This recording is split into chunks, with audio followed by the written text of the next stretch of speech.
de esto. Entonces, lo que vamos a ver en esta parte de la clase es la prolactina. La prolactina tiene una estructura similar a la hormona de crecimiento, por esto que les decía que hay algunas semejanzas entre las distintas hormonas, pero bueno, tomemos cada una con su función fundamental. En el caso de la prolactina, a pesar de, como les dice acá la filmina, no ser una hormona gonadotrofa o gonadotropa, que sería de las gonadotrofinas, ¿no es cierto?, ni la FSH ni la LH, tiene relación con la fertilidad, ni tampoco ser una glucoproteína como la que se genera a nivel placentario, pero tiene relación con la terapia de la fertilidad, que después lo vamos a ver.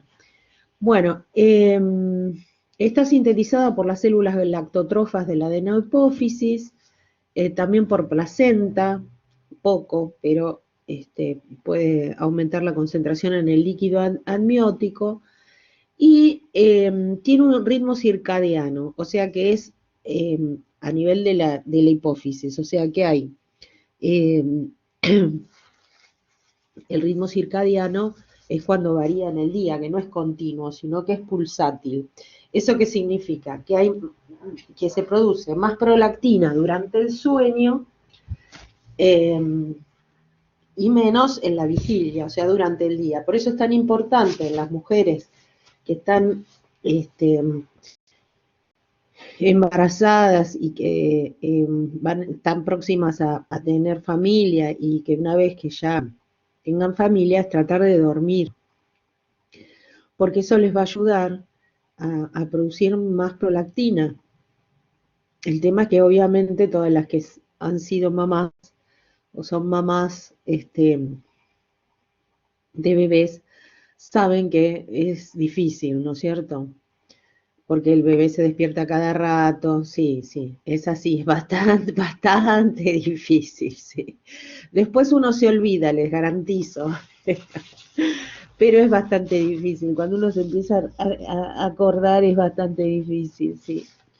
Pues son muchas cosas. Y bueno, pero dentro de lo humanamente posible hay que tratar de ver si se puede tener unas horitas de descanso, porque eso va a facilitar la secreción de prolactina, y la secreción de prolactina está relacionada con la producción de leche.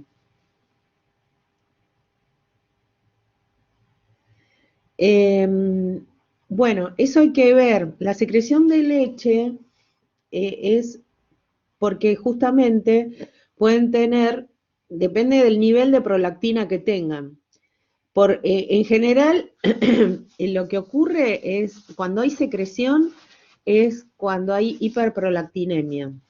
Y eso es por un tumor a nivel, o bueno, que se den, por ejemplo, con mucha hormona de crecimiento.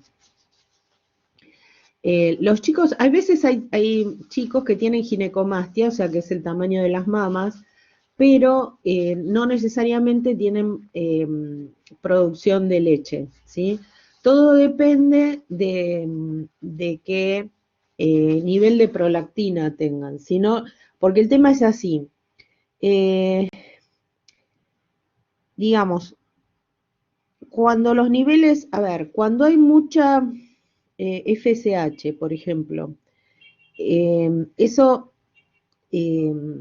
puede generar y baja, por ejemplo, en los varones, baja testosterona, entonces se hace un feedback positivo, porque como hay baja testosterona, aumenta la FSH. Entonces puede haber ginecomastia. Pero eso, la secreción de leche va a depender de la cantidad de prolactina. Entonces, en los casos donde, por ejemplo, se da hormona de crecimiento, puede haber, porque como tiene estructura similar, ¿sí?, la hormona de crecimiento puede aumentar la prolactina. Pero en general, como patología, una cosa es la patología, es yo he visto, digamos, pero por videos, hace muchos años, porque habían presentado, justamente lo vamos a ver dentro de un rato, que es la bromocriptina, que era un señor ya grande, con un tumor en la hipófisis. Entonces tenía mucha producción de prolactina y eso le generaba producción de leche. Entonces ahora vamos a ver que le daban bromocriptina, que es un agonista dopaminérgico y tiene, bueno, justamente un efecto inhibitorio sobre la prolactina. Es de esperar que no, que los chicos con ginecomastia, no, que se arregla normalmente con cirugía eso. Eh, pero no, normalmente es de esperar que no, si no tienen que ir a un endocrinólogo para que les regule, a ver, analice todo, a ver cómo es la historia. A ver qué pasa. Bueno, seguimos. No es una hormona gonadotropa, ya dijimos, sintetizada por las células lactotrofas. ¿Se acuerdan que en la hipófisis hay células para cada una? Células gonadotrofas, células tirotrofas, células adrenocorticotrofas, células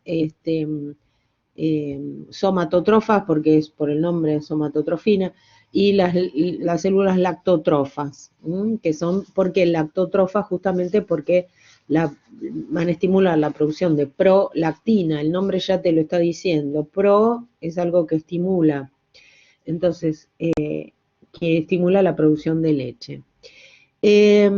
Bueno, en la infancia obviamente está baja y aumenta en la pubertad, en especial en las mujeres, y aumenta notoriamente, fíjense que le puse como 3 flechitas ahí, al final del embarazo, ¿sí? Entonces, ¿cómo se mantiene la secreción de leche? Por el aumento de la prolactina, por el estímulo digamos, del pezón y por la succión del bebé, ¿sí? Pero si, digamos, a ver, por ejemplo, en los casos de pérdidas de embarazos avanzados, cuando se tiene, porque también hay otro tema, la oxitocina produce la eyección de la leche. Entonces, hay, y es de la hipófisis posterior, por eso también es difícil en el varón, pero puede haber eyección de leche, lo que pasa es que hay que ver si hay algún otro problema. Por ejemplo, en este video que yo había visto, porque era la presentación de imagínense, hace 30 y no sé cuántos años, era la presentación de la bromocriptina, era un señor que tenía un tumor en la hipófisis, entonces le influía en todo. Porque con el tema de la mama es así, el desarrollo es producido por los estrógenos. Después, los estrógenos y los progestágenos también le dan las características a la mama, digamos, ¿no? Del tamaño y demás.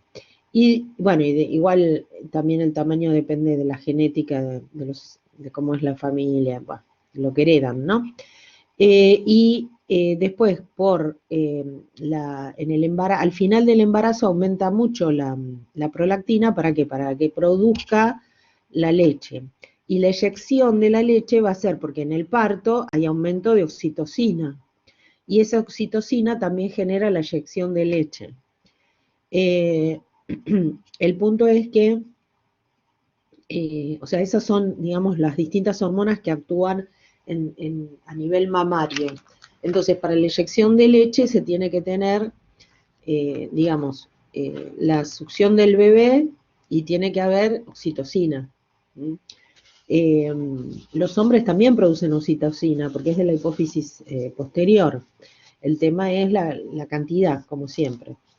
Y lo que les decía, cuando se pierde un embarazo, por ejemplo, avanzado, lo que se hace es, o sea, avanzado digo de 5, 6, 7 meses, 8, o sea, nacen, aunque no vivan, ¿no? Por parto normal. Entonces, para no dejarle una cesárea a la mujer innecesariamente, digamos, cuando el feto, por ejemplo, está muerto o algún otro problema, en fin, cuando ya es avanzado. Entonces lo que se hace es vendar las mamas. ¿Para qué? ¿Por qué? Porque la mamá va a tener circulando prolactina, va a tener circulando oxitocina porque fue un parto en última instancia, pero no va a tener el bebé. Entonces lo que se hace para evitar el estímulo del pezón, o sea, ni siquiera por el roce, se le hace un vendaje bien fuerte, digamos a nivel de las mamas, o sea, todo lo que sería el tórax. Entonces de esa manera, como no hay estimulación del pezón, no hay succión del bebé, no hay roce del pezón, digamos, se frena todo el mecanismo, ¿sí? Bueno, seguimos. Entonces, ¿qué pasa? ¿Cómo está regulada? Sí, sí, está la cabergolina, que ahora la vamos a ver, sí. Pero digamos, eso también se puede administrar.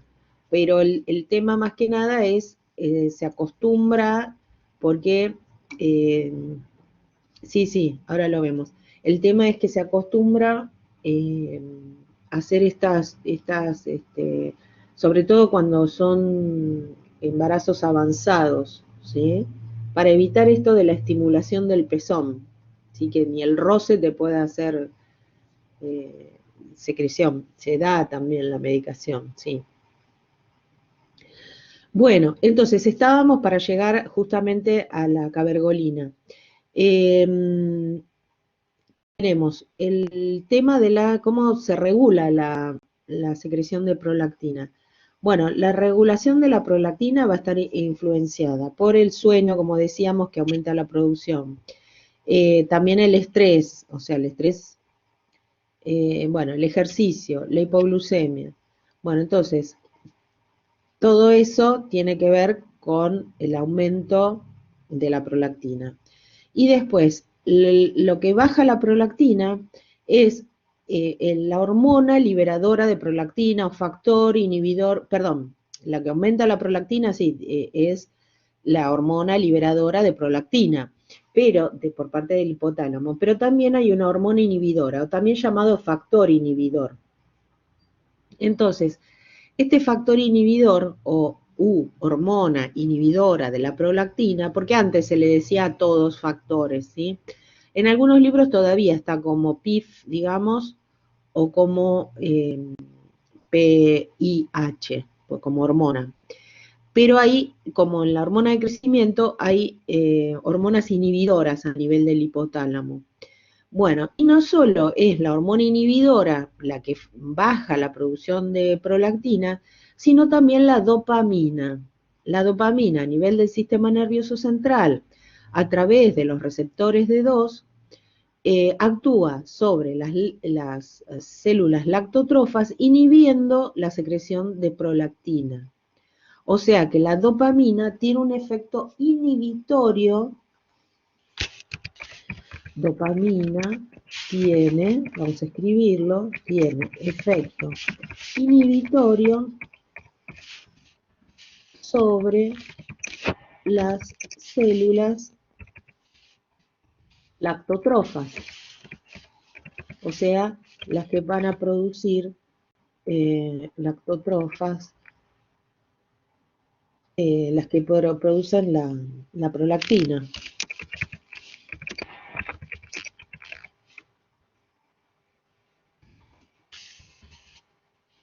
Producen y liberan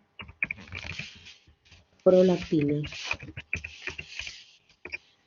Lo que tienen que marcar acá, que lo que puedo hacer es marcarlo con negrita, es el tema que dopamina inhibitorio sobre qué, sobre prolactina. ¿Está? Dopamina inhibitorio prolactina. ¿Está? Entonces eso ya con eso se tienen que tenerlo en cuenta. Lo que pasa fisiológicamente. Fisiológicamente la dopamina sobre receptores actúa sobre receptores de 2 inhibiendo la secreción de prolactina, la producción y secreción. Y recuerden entonces que la mama se desarrolla en la pubertad de las niñas, en la pubertad de las niñas,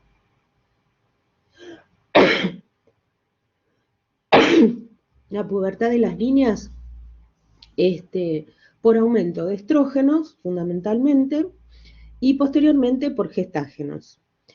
Después, durante el embarazo, va aumentando gradualmente la, la prolactina.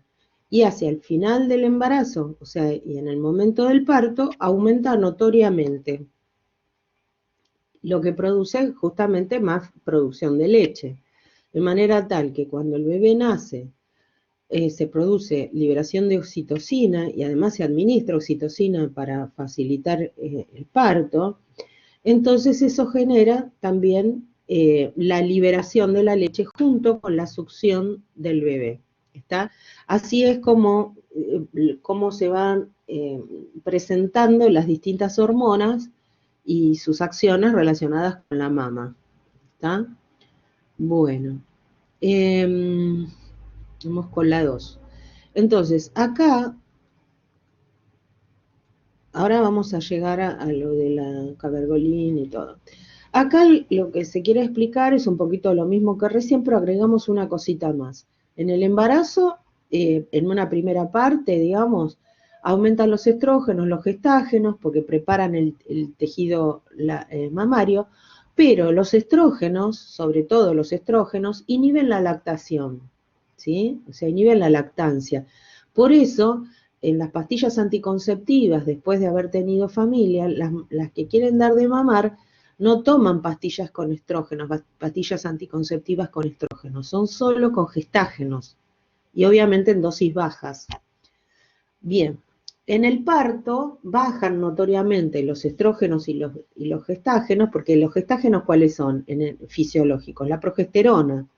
Y la progesterona es primero liberada por el cuerpo lúteo del ovario y después, cuando ya se formó la placenta, por la placenta, para favorecer la fijación del feto, ¿no es cierto? Entonces, ¿qué pasa?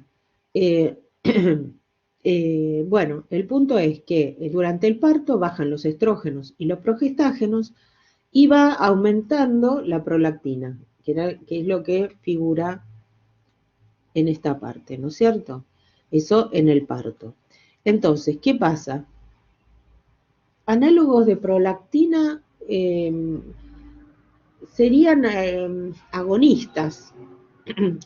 Son, ahora, como vos decís, para estimular la lactancia, son antagonistas. Son agonistas, sí, son agonistas, pero son agonistas dopaminérgicos.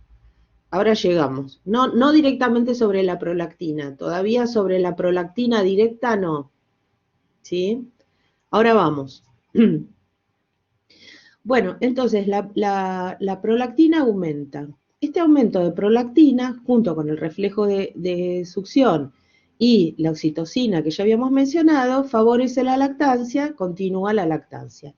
Y si la mujer quiere tomar pastillas anticonceptivas, usa con progestágenos nada más o gestágenos, porque si no los estrógenos le van a inhibir la lactancia.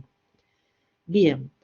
Ahora, ¿qué pasa? La prolactina en dosis altas, o sea, en dosis altas, lo que genera es, perdón,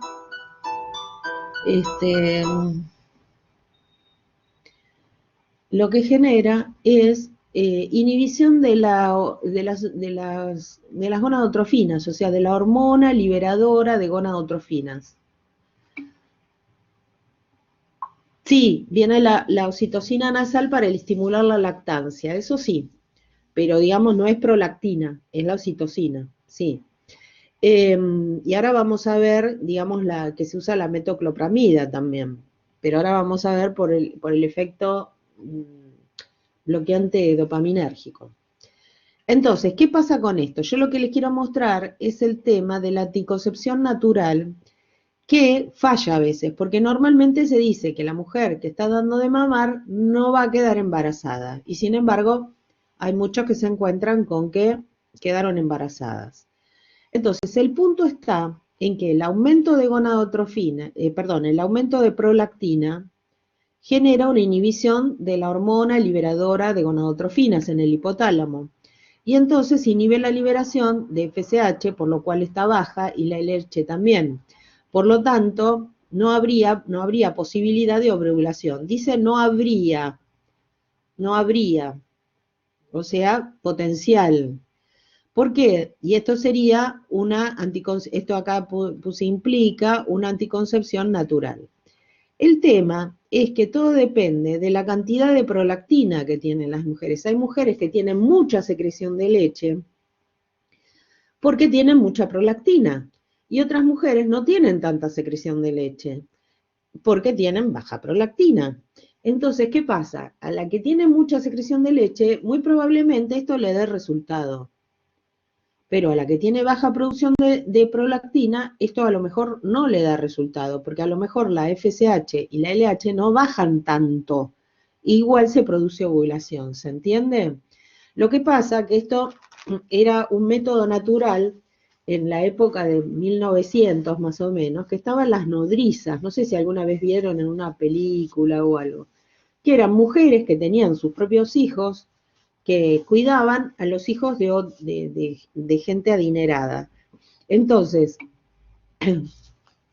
claro, ¿qué pasaba? Le daban de mamar a su hijo, por ejemplo, en las nodrizas, y le daban de mamar a los hijos de otras mujeres, ¿sí? Que serían en la casa donde trabajaban o en varias. Entonces, su trabajo era darle de mamar a los chicos. La madre original no le daba de mamar.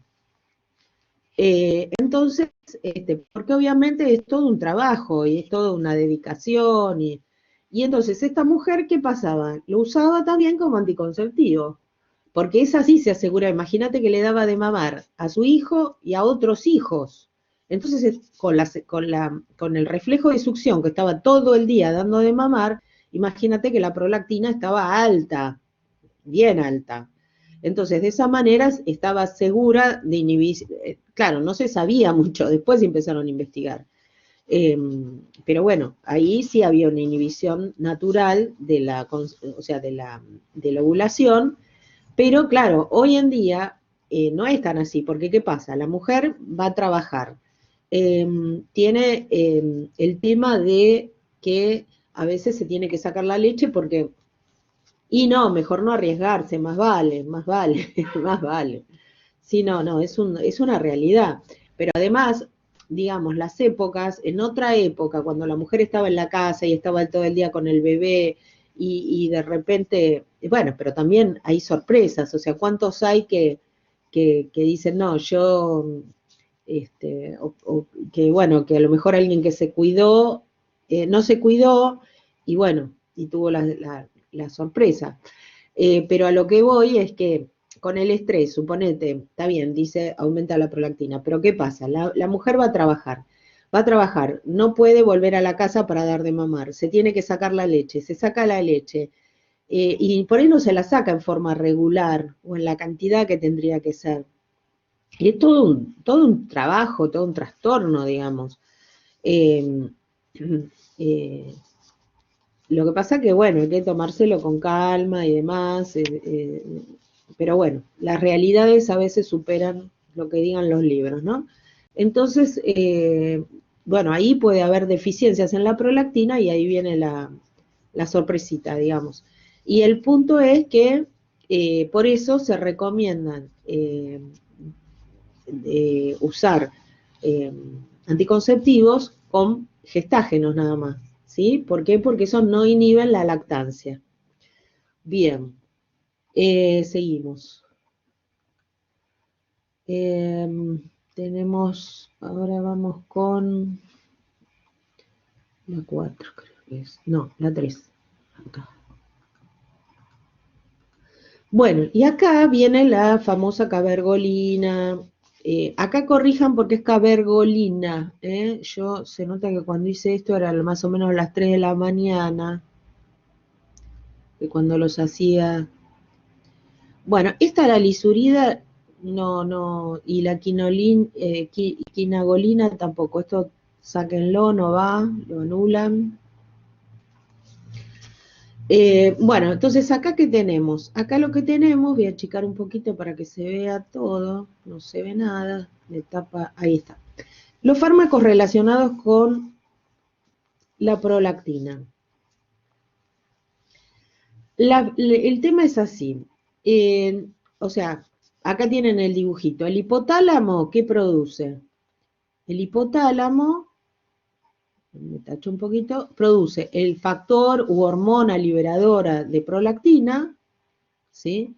Y el factor inhibidor de la liberación de prolactina, que tiene el efecto, acá este es estimulatorio, lo había subrayado nada más, y acá tiene un efecto inhibitorio, ¿sí? Porque es factor inhibidor u hormona inhibidora de la liberación.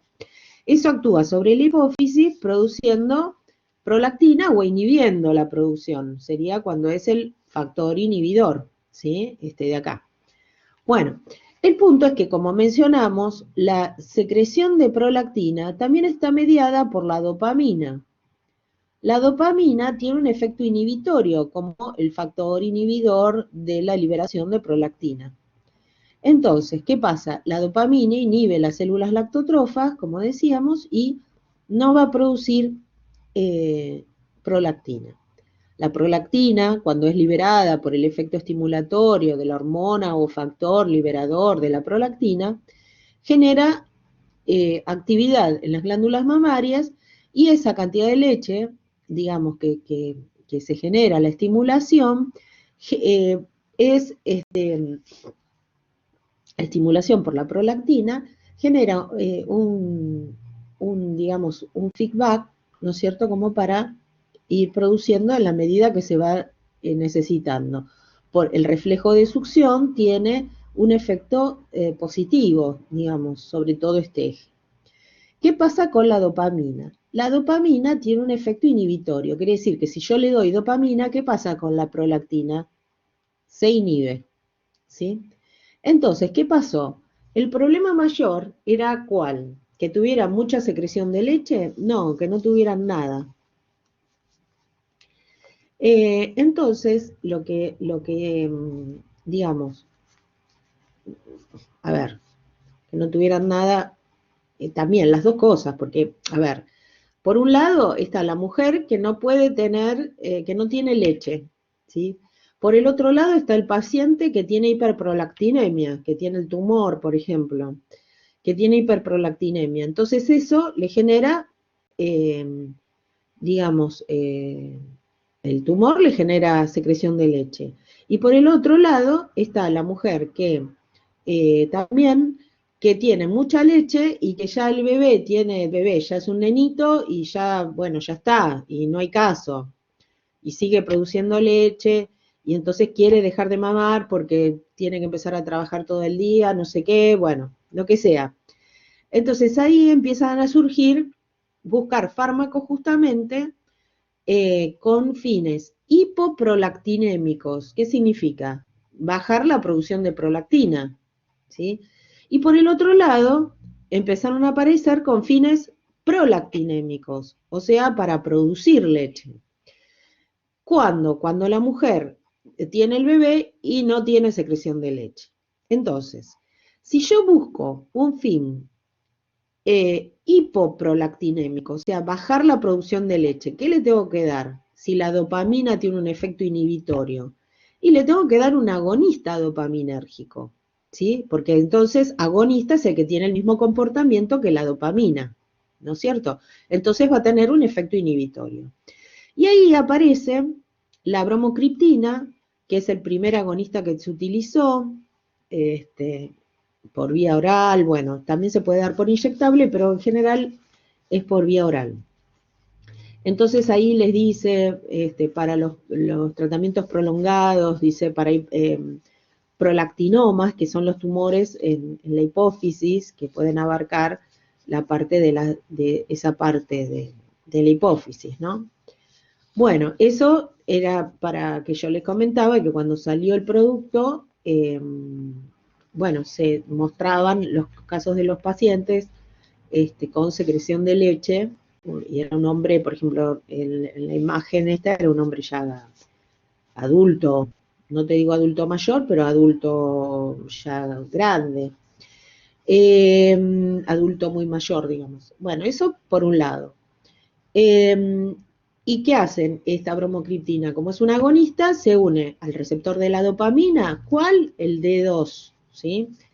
Ahí les comenta que inhiben la adenilato ciclasa.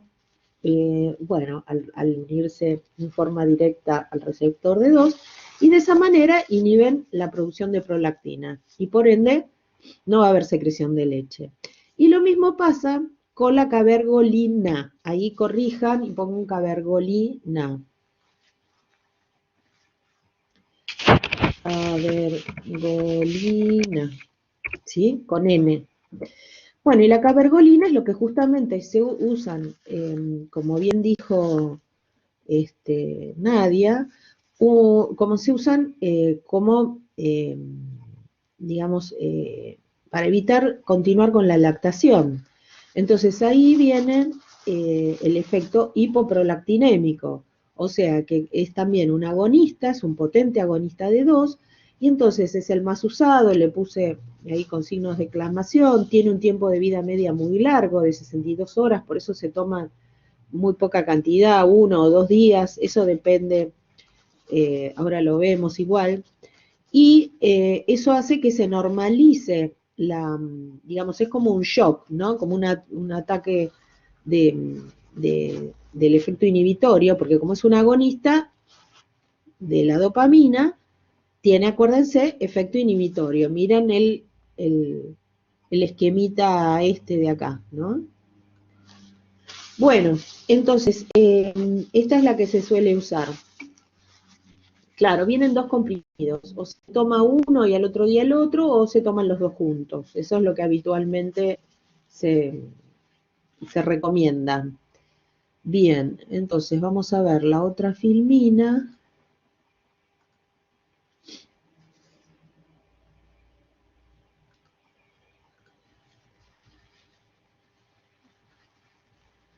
Y acá tienen, ¿ven? Con fines hipoprolactinémicos, o sea, ya sea por la galactorrea. Galactorrea es cuando sale leche, ¿sí? Galactorrea patológica en el hombre o la mujer, por los prolactinomas, o bueno, por la galactorrea en general, o sea, aumento de la producción de leche. Y entonces ahí, para, por ejemplo, prevenir la lactancia puerperal, una primera y segunda semana, por ejemplo, se puede dar la bromocriptina también. Esta no va más, o sea, la lisurida lo sacamos. ¿Ven? Dice, y para que no haya rebote, a la tercera semana la cabergolina, otra vez la cabergolina, en dosis única. Esto es para los casos digamos, de los partos, o mejor dicho, abortos ya cerca de abortos espontáneos, o bueno, lo que sea, cerca de la avanzados, ¿no? Y para suprimir la lactancia ya establecida, cabergolina, perdón, el error lo seguí, acuérdense con N. Ven que hice las dosis de 0,25 cada 12 horas durante 2 días, o una dosis de 1 miligramo. Bueno, eso, o sea, se toma todo junto o se toma en 2 días. En 2 días disminuye los efectos adversos, los efectos secundarios. Después acá le habla con fines hiperprolactinémicos. Bueno, acá no tengan en cuenta el alopidol, porque esto cuando lo estaban haciendo, estaban probando con estas drogas. Acá lo que tienen que poner es la metformina.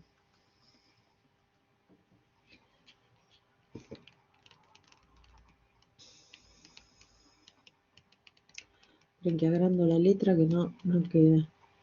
Y acá con fines hiperprolactinémicos es la metformina.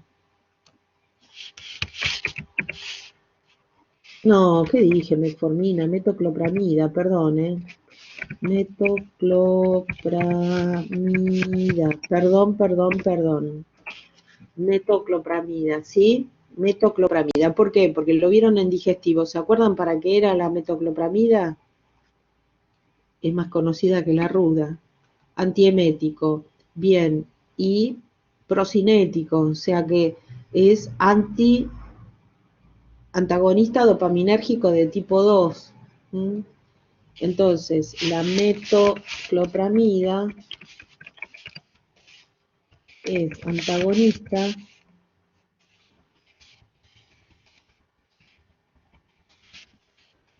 dopaminérgico de 2. ¿Sí? Entonces, ¿eso qué significa? Bloquea el receptor de dopamina de 2. Quiere decir que si yo tengo el receptor dopaminérgico de 2 y lo bloqueo, ya la dopamina no se va a poder unir, ¿sí? No va a hacer su efecto. Entonces, al no poder unirse, ¿acá qué pasa? Bloqueo las células lactotrofas, no se libera prolactina y, perdón, no se, o sea, al contrario, se libera prolactina porque la dopamina tiene un efecto inhibitorio. Empiezo otra vez. Yo le doy metoclopramida. La metoclopramida es, el mecanismo de acción es antagonista dopaminérgico de tipo 2. ¿Eso qué significa? Que la metoclopramida lo que va a hacer es bloquear el receptor de 2. Por ende, la dopamina no se va a poder unir al receptor correspondiente, a su receptor. Y la dopamina que tenía un efecto inhibitorio. Entonces, como el receptor está bloqueado y la dopamina no va a poder unirse, no va a poder ejercer su efecto inhibitorio. Por ende, está liberado del efecto inhibitorio y es un efecto, eh, digamos, libre. Ahora, y entonces se produce, el efecto, la liberación de prolactina no está inhibido, ¿sí? Con el antagonista dopaminérgico de tipo 2, no tengo inhibición, la acción inhibitoria de la dopamina, por ende aumenta la prolactina. ¿Se entendió? Lo que no va son los ejemplos, esos ejemplos eran de cuando estaban investigando. Por eso, muchas veces, las mujeres que están que ya tuvieron el bebé, eh, para poder estimular la leche, le dan metoclopramida, ¿sí? Porque, por esta razón.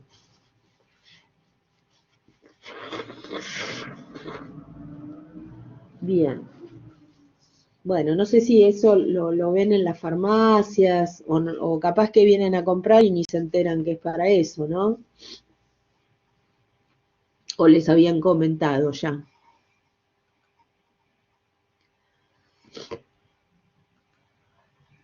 Bueno,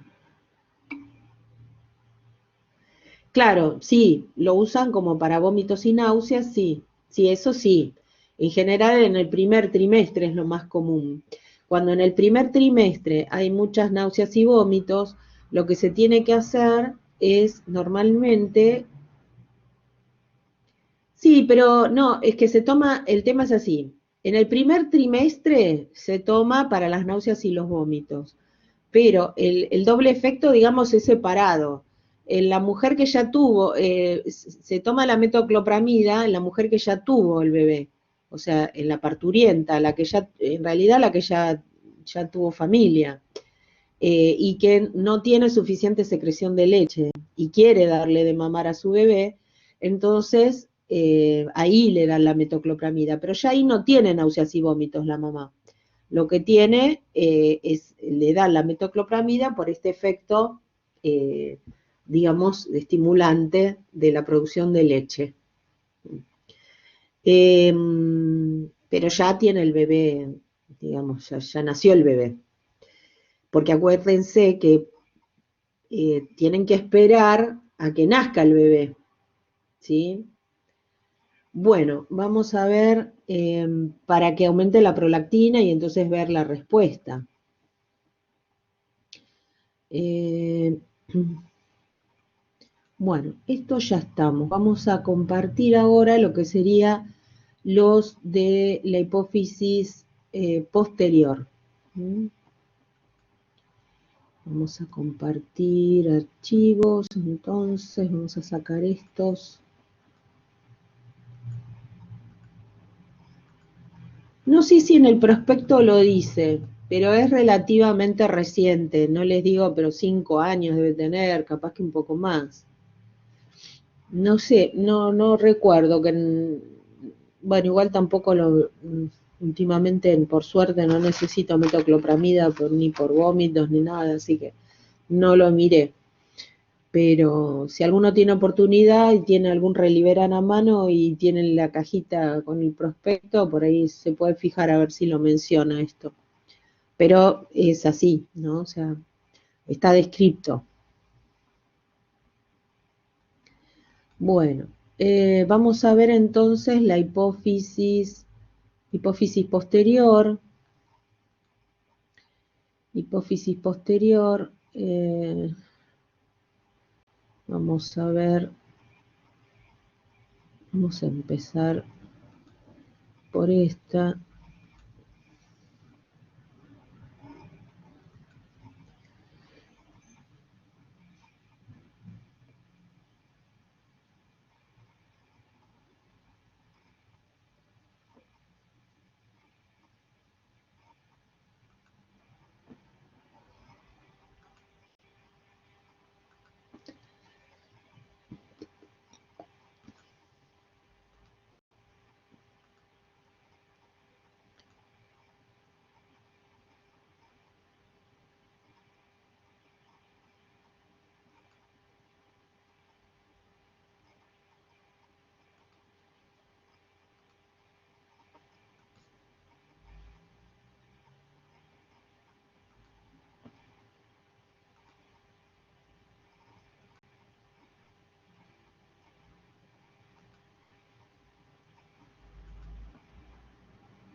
Ya seguimos, estoy bajando los archivitos estos, que son fotos en realidad.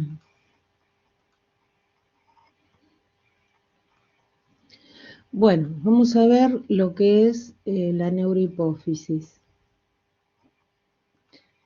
Neurohipófisis, hipófisis posterior. eh, em, Acá tienen, vamos a agrandarlo un poquito para que lo vean mejor. ¿Se acuerdan que la hipófisis está dividida? Está grabándose. La hipófisis en general está dividida, en general no, es así, está dividida en dos partes. En la hipófisis anterior, que es, digamos, mira hacia nuestra frente, digamos. Y la hipófisis posterior sería la parte de atrás, la parte de la hipófisis que mira hacia la parte occipital. La hipófisis está justo en el medio. Si yo me pusiera un estilete, una aguja gigante entre medio de las dos cejas y después arriba de la oreja, en el punto donde se juntan, ahí está la hipófisis, ¿sí? Si me atravesara el cerebro de un lado y del otro, ahí en el medio donde se juntarían las agujas, estaría la hipófisis. Y la hipófisis está en la base del cerebro, o sea, se desprende de la base del cerebro, que es el hipotálamo, ¿sí? Entonces, el tema de la hipófisis posterior o neurohipófisis, ¿por qué se llama neurohipófisis? ¿Qué tiene que ver con el cerebro, las neuronas? Y porque en realidad las hormonas que produce, digamos, en realidad no las produce la neurohipófisis. Acá hay que corregir esto, sino que las libera. Acá le tenemos que poner, vamos a tacharlo. La neurohipófisis libera, esa es la diferencia, libera oxitocina y vasopresina. Entonces, libera, vamos a ponerlo con mayúscula, libera, eso es lo importante. ¿Por qué? Porque en realidad no es la parte de la hipófisis, esta sería la parte anterior, que es donde están todas las otras hormonas que estuvimos viendo hasta ahora, y la neurohipófisis sería la hipófisis posterior. Pero ¿qué pasa? El punto es que estas sustancias, la vasopresina y la oxitocina, no son producidas en la hipófisis, sino en el hipotálamo, ¿sí? En justamente unos núcleos, se llaman núcleos donde hay un acúmulo de neuronas, ¿sí? O sea, son determinadas áreas donde hay un conjunto de cuerpos neuronales que forman lo que se llaman núcleos. Y los núcleos donde son producidas están el supraóptico y el paraventricular. Entonces, ¿qué pasa? Cada uno de estos núcleos, o sea, conjuntos de neuronas, de cuerpos neuronales, van a fabricar tanto la oxitocina como la vasopresina, ¿sí? Y después van a ir bajando por los axones, estos son los axones, las vías hipotálamo-hipofisarias, ¿sí? Estas son las vías hipotálamo-hipofisarias, y terminan secretando estas sustancias en lo que se llama la arteria hipofisaria inferior. Entonces, ahí se entiende que el hipotálamo directamente manda la oxitocina y la vasopresina. Por eso se considera como digamos, dentro de la evolución esto apareció primero y lo otro es como una mayor adaptación al medio y demás. Entonces, la glándula, vamos siguiendo los numeritos que tienen acá al costado, ¿ven? La glándula pituitaria o hipófisis es lo mismo, otros nombres, ¿vieron? Bueno, está controlada por el hipotálamo. El hipotálamo está subdividido en distintas zonas, áreas o núcleos. Los núcleos son un conjunto de neuronas. Y para la función, digamos, endocrina posterior, o sea, de la hipófisis posterior, nos interesan el supraóptico y el paraventricular, que tienen distinta ubicación y tienen distinto tipo, tienen células, tienen neuronas, son neuronas, porque dijimos que son conjuntos de células, conjuntos de neuronas, los núcleos, y los dos fabrican oxitocina, los dos núcleos, el supraóptico y el paraventricular, fabrican oxitocina y vasopresina, ¿sí? Solo que tienen a su vez dentro de este núcleo distintas zonas. Por ejemplo, el paraventricular tiene unas neuronas que son centrales y otras periféricas. Las centrales fabrican la hormona antidiurética o vasopresina y las periféricas, o sea, las de afuera de ese núcleo, son las que fabrican la oxitocina. Y en el caso del supraóptico, del núcleo supraóptico, o sea que es un conjunto de neuronas, de ese conjunto hay unas que son caudales y otras rostrales, o sea, como que están para adelante, las rostrales, y las caudales están para atrás. Las caudales fabrican hormona antidiurética y las rostrales fabrican oxitocina, ¿sí? No les voy a pedir esto, porque esto es de anatomía en realidad, pero ustedes tienen que saber que la vasopresina y la oxitocina se liberan, resaltar eso, de la hipófisis anterior, perdón, de la hipófisis posterior, disculpen. Quiero marcar esto, me quedé pensando y le voy a poner un signo de exclamación acá. Se liberan, ¿sí? Se liberan. ¿Y dónde se fabrican? En el hipotálamo. ¿Y en el hipotálamo en qué parte? En los núcleos supraóptico y paraventricular. Y de ahí van por los axones hasta llegar a la arteria hipofisaria inferior. Bien. Entonces, tienen una estructura bastante parecida, son 9 aminoácidos, o sea, son péptidos, tienen un puente disulfuro, algunos aminoácidos distintos, y en la neurohipófisis o hipófisis posterior se liberan, acá otra vez marcamos, se liberan las dos hormonas. Bueno, ¿qué más? Acá lo que les marca, las dos, que son la oxitocina, que es la que aumenta en el momento del parto, ¿sí? Y la vasopresina, que ahora vamos a ver, vasopresina, tiene relación con la vasoconstricción.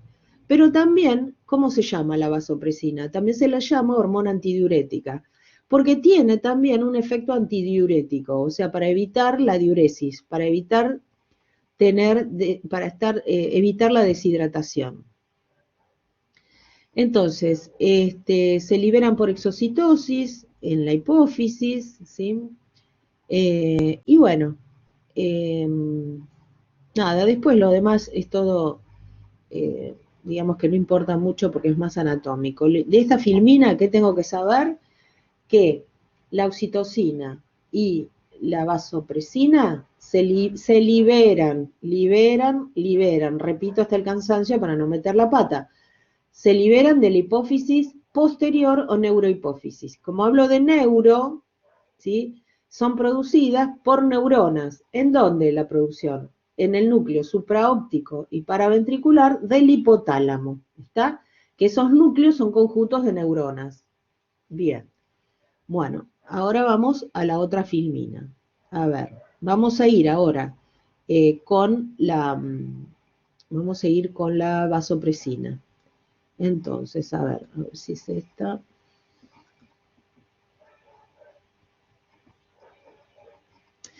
Sí, vamos con la vasopresina. La vasopresina, u hormona antidiurética, ADH, se produce la liberación por exocitosis en la arteria hipofisaria, como dijimos. Pero, ¿por qué se produce esa liberación? Bueno, se produce esa liberación según cómo varíe el grado de hidratación del paciente, ¿sí?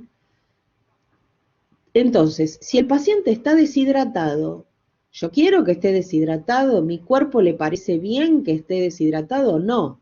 Entonces se libera más hormona antidiurética, que no orine, que no pierda líquido de ninguna manera, porque está deshidratado. ¿Está? Y después hay otros procesos por los cuales también la hormona antidiurética puede ser liberada. Por ejemplo, estímulos fisiológicos que aumentan la liberación.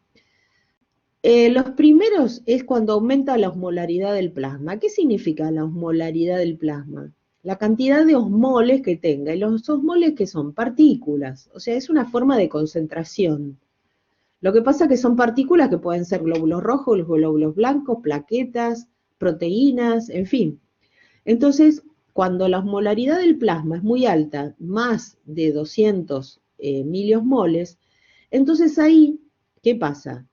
Y está como muy concentrado. Entonces también se libera la hormona antidiurética. ¿Para qué? Para que no se siga concentrando más, ¿sí? Porque antidiuresis, la diuresis es que orine, ¿sí? Que pierda líquido.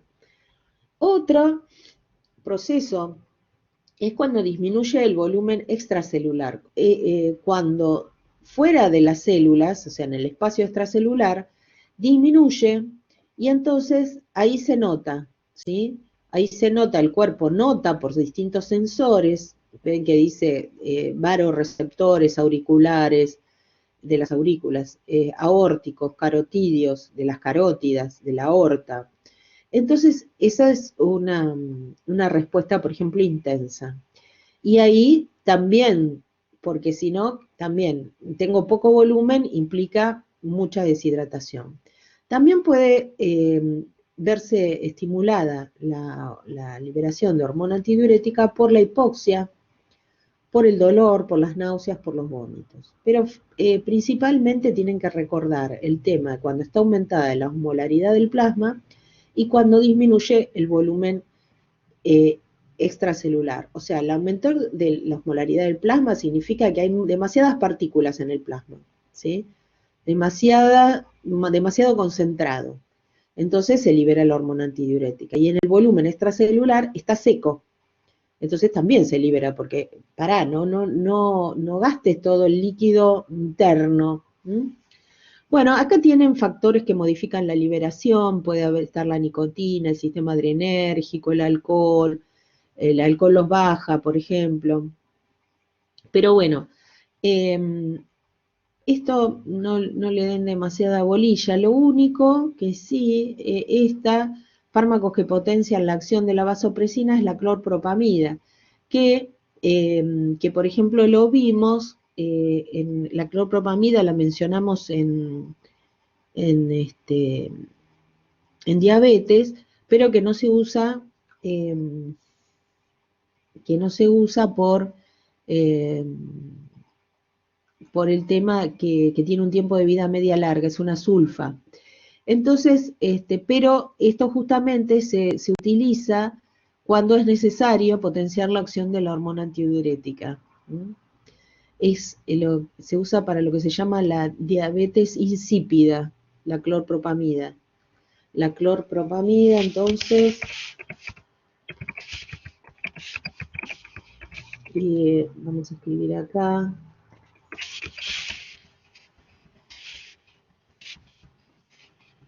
Igual para diabetes insípida. ¿Por qué se llama diabetes insípida? Porque los pacientes orinan, y pierden mucho líquido. Y entonces, ¿qué necesitan? Necesitan hormona antidiurética. Y se llama insípida porque no tiene azúcar, no es producto de la hiperglucemia. ¿Se acuerdan que yo les dije que la glucosa era un diurético osmótico? Y el diabético en una época, a principios del siglo pasado, o sea, en el 1900, los bioquímicos tenían que probar la orina para ver si era dulce, ¿sí? Y si no, la otra que hacían es ponerla afuera y entonces iban las abejas, iban los mosquitos, las moscas. Bueno, todos comentarios que no importan, pero bueno. Cultura general, digamos, o datos anecdóticos. Bueno, aplicaciones terapéuticas. Antes de las aplicaciones terapéuticas vamos a ver el mecanismo de la vasopresina.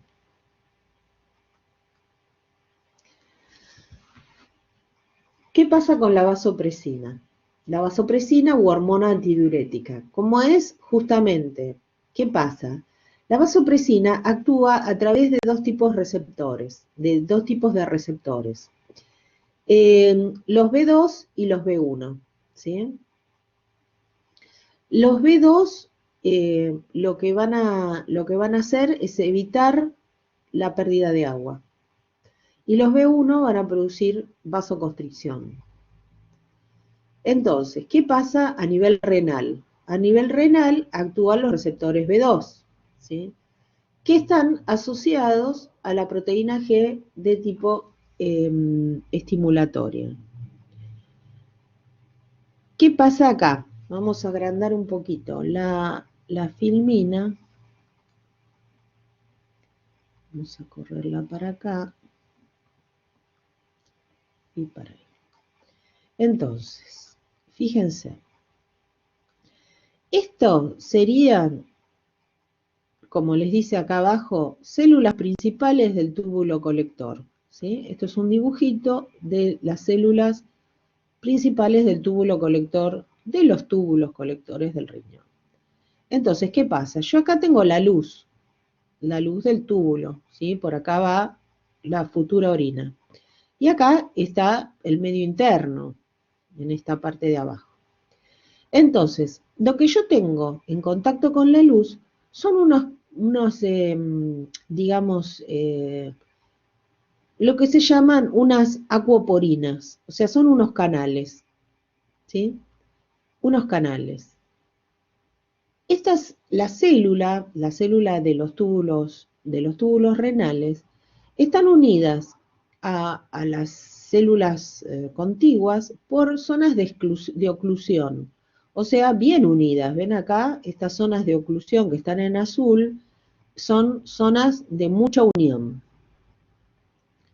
Por el otro lado, estas células de los túbulos renales tienen lo que se llaman estos canales, que son acuoporinas. Ven que están en verde estos de acá, ¿sí? Que están en contacto con la luz, están las acuoporinas de tipo 2. Y las que están en contacto con la parte basal son las acuoporinas de tipo 3, que están pintadas de color naranjita muy clarito. Bueno, ¿qué pasa con todo este proceso? El tema es que el agua para entrar necesita de transportador, de canal, de algo, porque solita no puede pasar por difusión porque está ionizada. Entonces, sigamos cómo es el razonamiento que lo tienen acá al costado. Uno, los receptores B2 están asociados a la proteína G estimulatoria. Entonces, si miro, ¿dónde están los receptores B2? Acá abajo, ¿sí? Acá tengo el receptor B2, que está asociado a la adenilato ciclasa, ¿sí? Y a la proteína G estimulatoria. Entonces, ¿qué es lo que ocurre? Cuando se une la hormona antidiurética, ¿sí? Al B2, porque es su receptor, estimula la adenilato ciclasa, o sea que el ATP se transforma en AMP cíclico.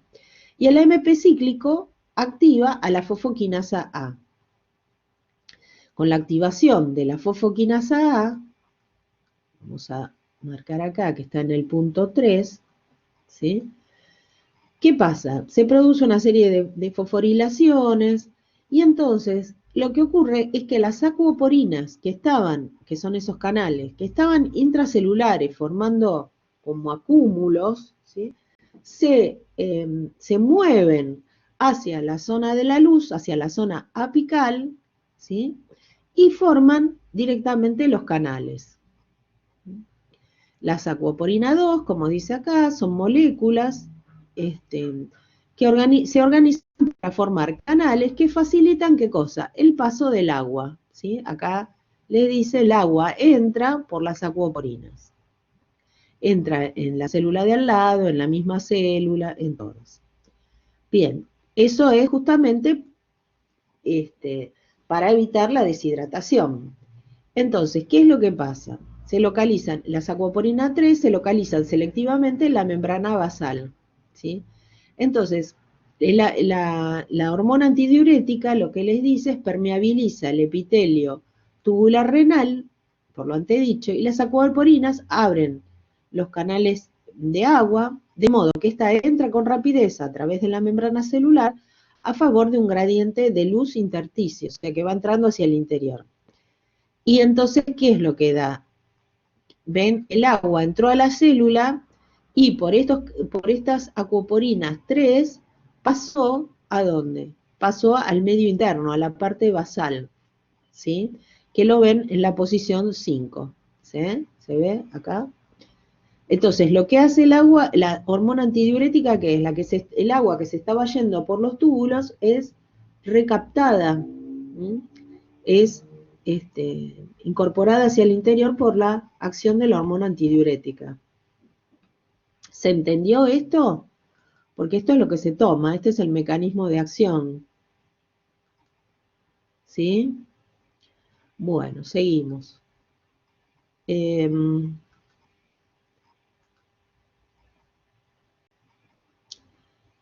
Derivados de la vasopresina. Los derivados de la vasopresina tenemos distintos. El receptor B1 es el que se ocupa de la vasoconstricción. Ahora vamos. Lo que pasa que primero vamos a ver, se ocupa de la vasoconstricción. Bueno, el tema es así. La vasopresina entonces tiene, como toda hormona, tiene un tiempo de vida media corto. Entonces, puede venir en absorción por vía nasal para usar, digamos, intravenoso. Ahí les dice el tiempo de vida media corto, 40 minutos, viene con distintas sales, por ejemplo, el tanato de vasopresina tiene un tiempo de vida media más largo, por ejemplo, también para la diabetes insípida. Después viene otro derivado que es la desmopresina, que lo que hace es tener, o sea, otro derivado que tiene un tiempo de vida media más largo. Y después está la terlipresina, que lo que va a hacer, terlipresina tiene un grupo que sería un terbutilo, una lisina, perdón, y la vasopresina. Entonces, a medida que la terlipresina en sí misma, con el grupo terbutilo, la lisina y la vasopresina, así completa, sin degradarse, tiene 24 minutos de tiempo de vida media. Lo que pasa que todos los metabolitos, o sea, una vez que pierde el terbutilo, queda lipresina, que es la lisina más la vasopresina. Después pierde la lisina y queda la vasopresina. Entonces ahí va creciendo. Y ahí como, digamos, como esta tiene más, por la estructura que le han dado, tiene un efecto más vasopresor o vasoconstricción que la vasopresina. Y actúa a través de receptores B1, ¿sí? Bueno, entonces las reacciones adversas ahí tienen, porque puede haber mucha retención de agua si se da dosis exageradas. La desmopresina puede producir, por vía nasal puede producir cefalea, náuseas, acción de, bueno, aumento de la acción antidiurética, la clorpropamida, que ya habíamos dicho, podría ser el paracetamol y la indometacina, pero en menos casos, digamos. Esto de acá, ¿qué se tienen que acordar? Que existe la vasopresina en sí, ¿sí? Después que está el tanato de vasopresina, la desmopresina y la terlipresina, como drogas, ¿sí? Ahora igual vamos a seguir viendo aplicaciones terapéuticas. Esto creo que ya lo vimos, ¿no? Esta es la que ya habíamos visto. No, acá está. Bueno, entonces, en la diabetes insípida lo que tenemos es una enfermedad de origen central, o sea, de la hipófisis, y significa que es porque no responde bien a la vasopresina y a sus análogos. Entonces, ahí se puede dar solución acuosa de vasopresina, intramuscular, las dosis no importa para ustedes, el tanato de vasopresina, que es intramuscular y dura 2 o 3 días, 1, 2, 3 días, o la desmopresina, que se puede dar nasal, parenteral. Y también está la lipresina, ¿sí? Que también se puede dar nasal. Entonces, acá vienen los usos. ¿Qué otros usos tiene la vasopresina? Hemorragias digestivas por varices esofágicas. Cuando los pacientes tienen cirrosis, se genera lo que se llama una hipertensión portal de la vena porta del hígado. Se genera una hipertensión portal. Esa hipertensión portal genera varices esofágicas. O sea, como las varices de las piernas, la dilatación de las venas, bueno, hay dilatación de las venas en el esófago. Y a veces eso es cuando hay cirrosis, ¿no? Y eso puede llevar a que esas venas esofágicas, esas varices, se rompan y se produzcan hemorragias digestivas, pero muy abundantes. El paciente se puede morir desangrado. Entonces se da la terlipresina.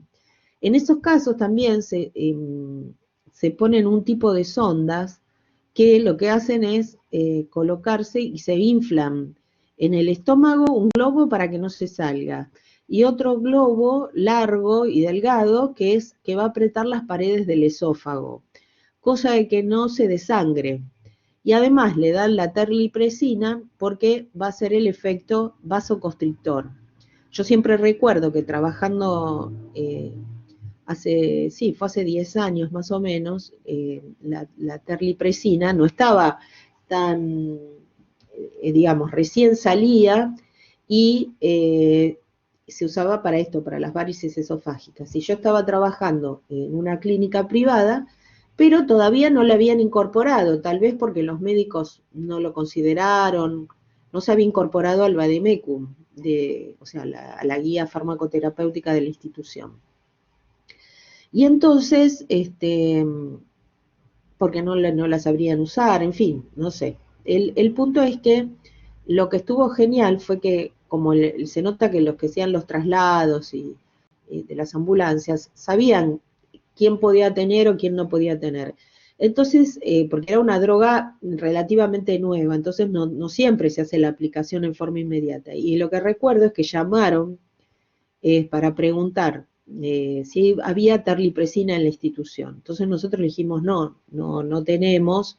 Yo ya sabía para qué era todo, pero no tenía disponible. Y como eso hay que administrarlo rápido, entonces estaban viniendo, digamos, y bueno, entonces fueron llamando a distintas instituciones y por suerte al paciente encontraron una y entonces ya eso lo hacían en el camino, digamos, ¿para qué? Para que cuando llegara el paciente ya le habían puesto esta sonda Stacker, se llama, tiene dos nombres.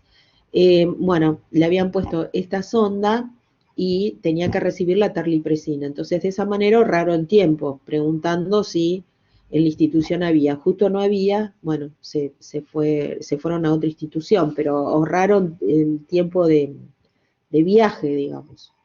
Bueno, y después se puede usar en el shock séptico, que normalmente se da noradrenalina por la vasoconstricción, pero la broncodilatación, pero la terlipresina se puede dar cuando no responde la noradrenalina a la vasoconstricción, ¿sí?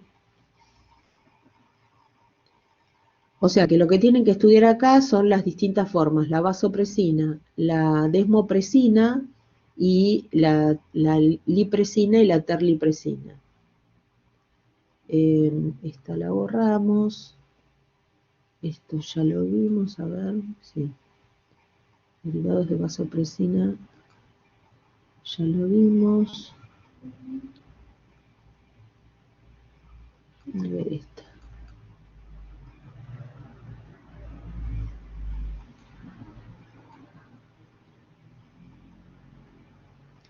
Esta ya la vimos.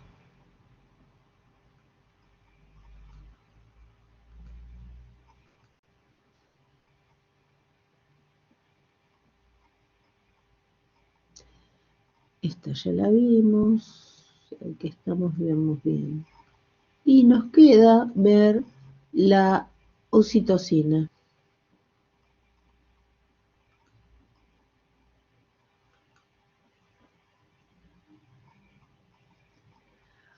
Bueno, la oxitocina se ve medio borroso, a ver si agrandando se ve mejor, más o menos. Bueno, tengan en cuenta que la oxitocina, entonces, es sintetizada por las neuronas de los núcleos supraóptico y paraventricular de la junto con la vasopresina, nada más que en distintos puntos.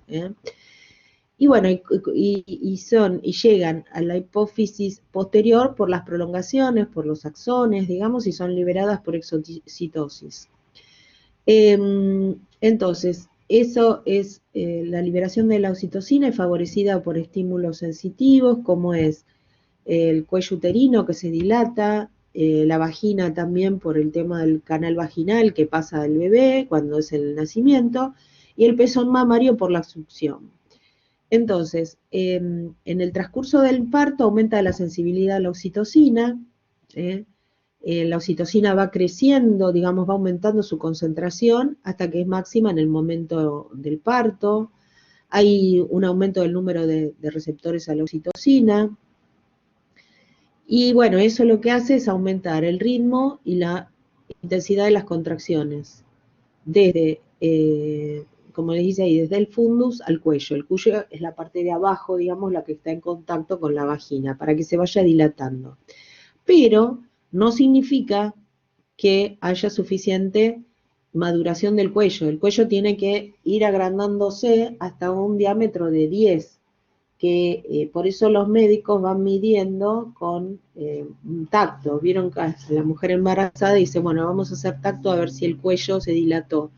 Entonces, por el hueco que queda de la dilatación del cuello, van midiendo con los dedos a ver cuánto puede entrar, para ver si después pasa a la cabeza del bebé. Si no dilata lo suficiente, bueno, tienen que hacer cesárea. Pero bueno, normalmente se estimula el ritmo uterino con oxitocina, el famoso goteo, que no sé si habrán escuchado. Dice, le vamos a poner goteo, el goteo es la oxitocina, ¿sí? Y lo que está desde ya hace unos años para dilatar el cuello uterino es bueno, el contenido del oxapros, pero no la parte del diclofenac, sino el misoprostol. El misoprostol provoca dilatación del cuello. Entonces lo utilizan para estimular, digamos, la dilatación del cuello sin aumentar tanto la oxitocina, ¿sí? Porque ¿para qué le vas a hacer aumentar las contracciones si el cuello no está dilatado? Por eso muchas veces a las mamás que ya empiezan con las contracciones y van a la clínica y le dicen, bueno, no, vaya un ratito y vaya a caminar, y camine, vaya y vuelva, o vaya a su casa y después vuelva, porque ¿qué pasa? Tiene que haber la maduración del cuello, se tiene que ir dilatando el cuello, y ahí es donde les dicen, le hacemos tacto para ver cómo está maduro el cuello, si está dilatado o no, porque si no, no tiene sentido ponerle el goteo si no está dilatado el cuello, porque es más dolor sin que haya respuesta. Bueno, también otros efectos es que favorece el paso de la leche, se puede dar por vía parenteral, que es lo más frecuente, ¿no es cierto? Viene una ampollita y se pone con el suero y se pasa. Y si no, también inhalada, como había comentado acá una de las compañeras. Eh, bueno, tenemos la oxitocina.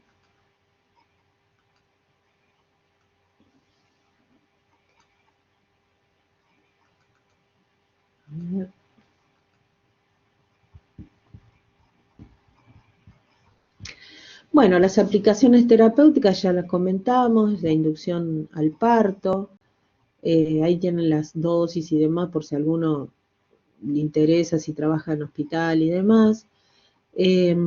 Después, para la atonía posparto, para prevenir hemorragias. Y bueno, y nasal para la inyección de leche antes de dar de mamar. Las reacciones adversas puede ser que con aumento de dosis haya hipertonía, eh, intoxicación hídrica, o sea, genera, porque como está relacionada con la oxitocina, con la vasopresina, y puede generar convulsiones, puede haber, la hipertonía, puede haber rotura del útero, eh, y bueno, y eso en general no hay efectos adversos, pero sí la contraindicación de cicatrices uterinas por cesáreas previas, contraindicación absoluta, distonías de diverso tipo, que eso ya es una injerencia médica, digamos, ¿no? Eh, Igual ha cambiado mucho porque las cirugías ya no se hacen digamos, de cesárea, de arriba hacia abajo, que eso cortaba todo el útero y entonces era mayor el riesgo de la ruptura, ¿sí? Desde que ya desde hace muchos años se hacen en forma horizontal, lo más abajo posible, cosa que sea mucho más difícil la ruptura, digamos, ¿no? Eh, y aparte no se ve, no, por los queloides es cuando en las heridas queda como una elevación, ¿no? O sea, tengo una herida y en vez de cicatrizar normal, se hace como gordita la herida, ¿no? Se engrosa. Pero bueno, hay cremas también para disminuir los queloides. Bueno, creo que con eso terminamos. Bueno, vamos a dejar acá. El trecité, sí, tiene, me suena tanto el trecitré, tiene algo con tiroides. ¿Qué era? Triac, puede ser que tuviera Triac o levotiroxina o algo así. Me suena trecitré. ¿Tiene algún...?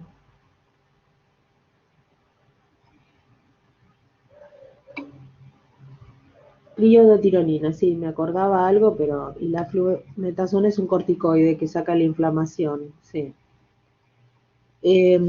Triodotironina. Bueno, dejamos acá, a ver la semana que viene que nos toca, un segundito, corto la grabación.